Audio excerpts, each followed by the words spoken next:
Hello students, we shall start with the electrostatics continuation today. This video will have Coulomb's law. You must be knowing it, but anyhow we will detailing go to it. Now, so what is Coulomb's law? Coulomb's law gives force of interaction between two charges. That is Q1 and Q2 are two charges at a distance, kept at a distance r in vacuum. The force of interaction between Q1 and Q2 is directly proportional to force of interaction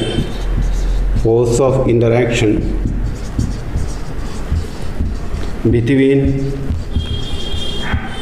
Q1 and Q2 is directly proportional to product of the magnitude of charges, product of magnitude of charges. So force of interaction F is proportional to modulus of Q1 Q2. Again, same force is indirectly proportional to r square, that is F is proportional to 1 by r square. F is equal to Q1 Q2 by r square into K, where K is a proportionality constant. Now K is defined to be, K is equal to 1 by 4 pi epsilon 0. That is F is equal to 1 by 4 pi epsilon 0 Q1 Q2 by r square. This is a Coulomb's law statement. Now what is the condition to be applied? The conditions are one is Coulomb's law. First condition is charge at rest, static condition. First condition is static condition.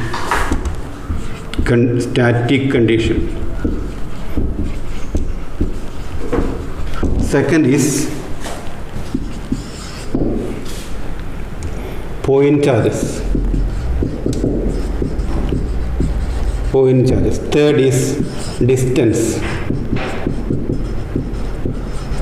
Now first I explain about distance. The electric force is experience between these distances, that is 10 raised to minus 15 less than r less than 10 raised to 18. So very exhaustive force, electric force is 10 raised to minus 15, 10 raised to 18. R is equal to 10 raised to minus 15 is a nuclear distance. If R is less than 10 raised to minus 15, then nuclear force become predominant. Nuclear force become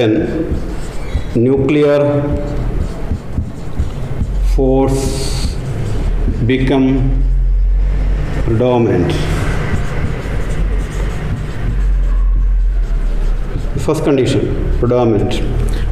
Second one is the charge is not a point charge, induction effect takes place. Second one, if charge is not point charge, induction effect takes place. What is induction effect? Induction effect takes place. Induction effect takes place. What is induction effect? Induction effect, suppose it's not a point, suppose a sphere. The two sphere. This is plus charge. This is plus charge. Then what will happen is, due to induction effect, this is real center, this is suppose R0. Due to induction effect, this charge repels to this here. Come to this side. This charge goes back. Repel each other. So distance R1, center of charge. This what is R1? R is the distance between center of charge. R is the distance between center of charge. Center of charge. So in this case, R1 is greater than R0. So distance increases. So Coulomb force decreases. KQ1 Q2 by R square decreases. You won't get actual value. In case of positive charge, so negative and positive charge, opposite charges, what happens is, in case of opposite charge, what will happen? Just assume it. Just think about it. We will see. The charge induced at different level. This will be positive. This will be negative. Center of charge R2. This is a point. Suppose this is a point charge. Q1, Q2, point charge. This is R, distance between the charges. R0. R2 will be less than R0. Therefore, F is equal to K Q1 Q2 by R2 square will be more. So, to apply Coulomb's law, charges must be point charges. Third one is charge must be at rest. Why charge must be at rest? Otherwise, it is not electrostatics. Why charge would be why charge at rest? At rest. You will learn it later. If a moving charge experiences electrical force and magnetic force. Magnetic force equation just write you. Q into V cross B. When V is 0, this is magnetic force. Magnetic force equals 0. Charge at rest doesn't experience magnetic force. Charge at rest does not experience magnetic force. There is a condition here. So charges must be at rest to apply Coulomb's law. This is Coulomb's specialty of Coulomb's law. Now we see Coulomb's law in vector form. Coulomb's law in vector form.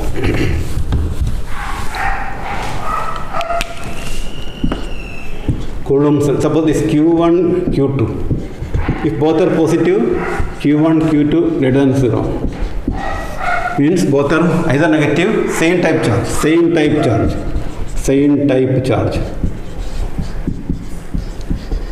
Q1 is either Q1, Q2, either negative, positive greater than 0. Right? Then they repel. Suppose this distance I write as R12. Vector R12. Then Coulomb's and vector form in this case is K Q1 Q2 modulo R1 square R12 vector R12 square R12 cap. If you don't know meaning of this one, I'll explain you later if you ask me. In case 1. Second case is Q1 Q2 less than 0. Means one is positive or negative, positive or negative. So in this case what will happen is they attract Q1, Q2 forces towards this direction. So here also F is equal to K Q1 Q2 by R12 square R12 cap. What does R12 cap means? Along the line joining Q1 and Q2. Along the line joining Q1 and Q2. These two forces are central forces. Going to the center, going away from center. These forces are called central forces. Coulombic force is a central force. We'll explain central force later videos. Property central force. So also gravitational force also is a central force. Now we will come to the constant. What is the constant? K means, or 1 by 4 pi epsilon 0 means. F is equal to 1 by 4 pi epsilon 0 Q1 Q2 by R square into R cap. Epsilon 0 is called permittivity of free space. Permittivity of free space. What is permittivity? Just assume that if you are present in a place, you are affected by place is affected by you. So also, when charge is placed in a medium is affected by charge is affected by medium. Permittivity indicates free space. Permittivity, it indicates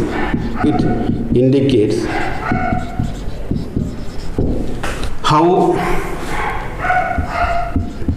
electrical force affects the medium.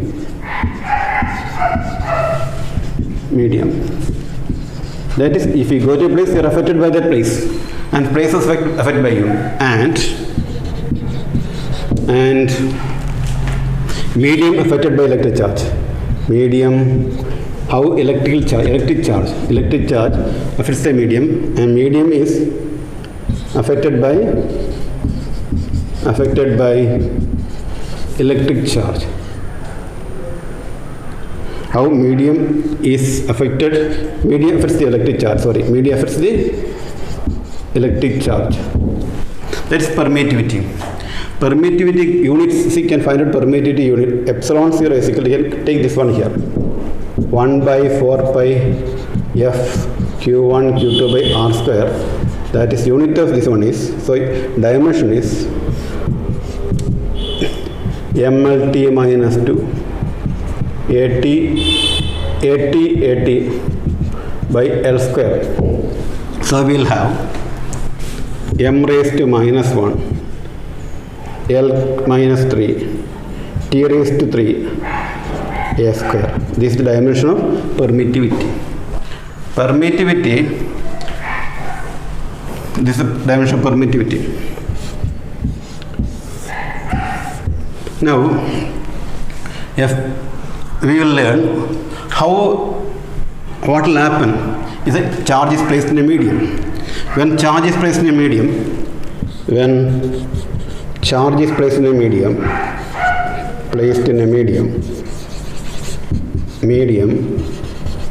of permittivity, what we will have? F is equal to 1 by 4 pi epsilon 0 epsilon m q1 q2 by r square. This is a medium. This is the free space. Therefore, what will you get? Epsilon m is the permittivity of medium. So now you see, we'll find out one constant, dielectric constant or relative permittivity. What we are going to do is dielectric constant or relative permittivity. K dielectric constant. Dielectric constant or relative permittivity. So F0 is equal to 1 by 4 pi, F0 is equal to Q1 Q2 by R square in vacuum. F is equal to 1 by 4 pi epsilon 0 epsilon m Q1 Q2 by R square in medium. So F0 by Fm is equal to, we'll cut all the term, you get epsilon m divided by epsilon 0 is equal to K. So F0 by Fm is equal to K. So that is Fm is equal to F0 by K.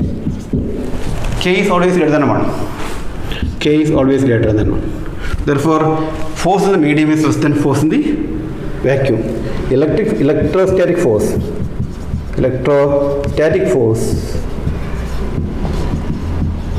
in the medium is less than in vacuum. For example, K is equal to 80 for water. F water therefore is equal to Kf by 80. That is why salt get dissolved in water. I hope you got it. Now we will define dielectric constants and stop this video. Some problems we will do in the next video.